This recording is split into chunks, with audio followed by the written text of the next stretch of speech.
a quick question there. Yeah. Hi, good afternoon, the Minister and distinguished guests. My name is chan-hoong from IPS. So far, I think we've been talking about, or rather the public discourse on the management of diversity has always been centered around race, religion, and more recently on nationality. I just want to have maybe a take from you, a sense from you, what do you think of some of the other possible emerging social fractures that we witness today? Issues relating to social class and possibly political divides. Do you foresee that maybe another 10 years from now, we have a different landscape that, maybe we have a white Singapore, a blue Singapore, or even a red Singapore? What's your take on this, on other aspects of emerging divides? Thank you. Actually, if you look at it, we have been rather fortunate. In the early years, in 1960s, in our founding years, I think the thing that worries us most then was the fact that the economic divide or social divide is overlaid with an ethnic or racial or religious divide. That becomes very difficult, right? So we have worked very hard to make sure that those potential divides are not along racial, religious, or ethnic lines, because that is a recipe for, it's a tinderbox, it's a recipe for disaster. But in every stage of our development, there will be challenges that will serve to divide us. Today, we have moved some steps in overcoming the challenges of ethnicity, religiosity, and so forth. But like what Sister was sharing, it's an ongoing challenge. I don't think we can ever say that we have arrived, because you never know. Because the real test is not the survey that you do every day. If you ask, hey, Janadas, you believe in racial harmony? Sure. He won't dare to tell you no, right? I mean, if you ask everybody, everybody will profess the correct values, which is not bad. At least it's a start. But the real test comes when the crunch comes, and we hope to be never to have to take that test. But that is the thing. But going forward, having settled this set of issues, or at least manage this set of issues better, then like you say, there will be other issues. There will be other issues that people will talk about, whether now a new divide has occurred between different people from different economic background, economic achievement, people with different education background, or even people with different worldviews, right? You see, Singapore is very unique. We are a very small nation. Part of the challenge of being small is that our values are actually shaped by things from outside, right? You look at some very simple example. Where do our kids learn their values? Hopefully from the family, right? But from the kind of movies that they see, from the kind of things that they come across, it does shape their values, it does shape their outlook. And for Singapore, because we are so small, the local market is so small, many of our cultural values and all that kind of things can be influenced, and they do come from external, outside.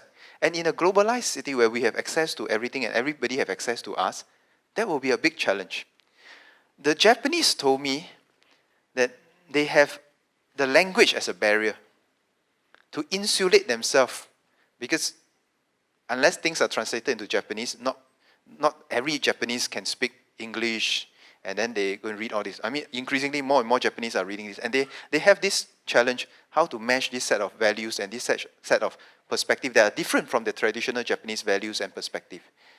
But Singapore is very unique. You look at us, what are our main languages that we speak? English, Mandarin, Tamil, Malay. All of these comes from a larger external context. We don't generate the content internally. It's very difficult for us to make a very successful movie, like the Japanese or the Chinese. We make Our Boys to Men, we gross 7 million. But we can't really sell Our Boys to Men to anybody else outside Singapore. Our Boys to Men is this show about the army. Only Singaporeans will understand such jokes, right? But when the CCTV, the China television, when they make a serial, I don't know whether you have seen some of these serials that they make, the historical serials. about the history of the river, the Han people, and so on and so forth. It's very powerful, very powerful. The language, the kind of depth. Or you look at the American movies. We used to joke that we speak with a British twang. Our young people all speak with an American twang now. If you notice just a slight change. This shows that people do get influenced, vicariously through all these interactions. And we are a very open society. We are a very open society. So this is one of our challenge going forward. When we are so open and yet so small, we are buffeted by influences from the entire global village. The question is that in these waves and waves of influence that hit our shore, will we still be able to find that anchor, to find that something uniquely Singapore, right? Uniquely Singapore. And perhaps as a reaction to all these kind of, that's why Singaporeans cling on to what we perceive as our uniqueness. Whether is it the way we speak, the Singlish that we speak, the way we talk, the way we behave. Like sister was saying, right, it's very easy to, you cannot know who is a Singaporean in Singapore, but you can always know who is a Singaporean when you're not in Singapore. It's just something you cannot really explain, but you get a sense. So going forward, yes, there will be many other challenges. Whether is it socio-economic, whether race or religious, there will be. Or even just worldviews, value systems, there will be. And for a young nation, it will be always a work in progress. For a small nation, it will always be very challenging.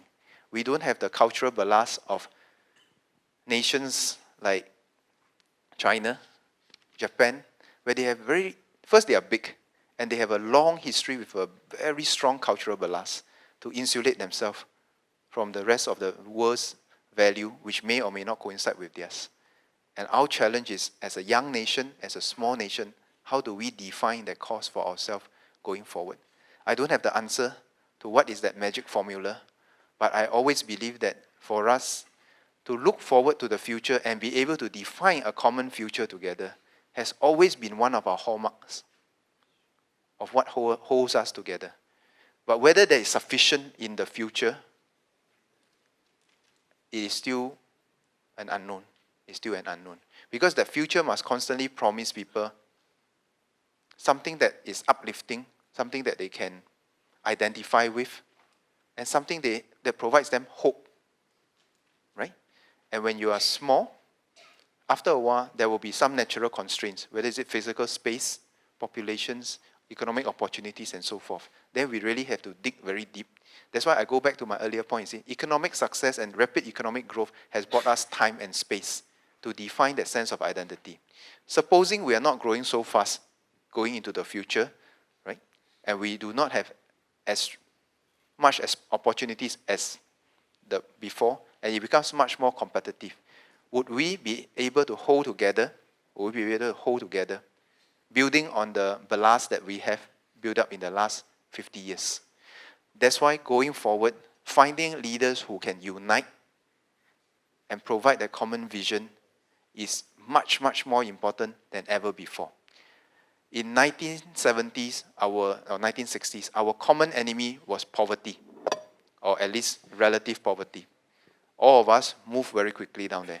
But it's like Maslow hierarchy, right? Once you settle the economic needs, your security needs, then when it comes to the higher realms of Maslow hierarchy, when it talks about aspirations, values, actualization, it actually becomes much more difficult for us to have that one common thing that will hold us together. So we are in search of that one common thing to hold us together. And I think that one common thing to me must be something looking forward rather than looking behind. Thank you, Minister.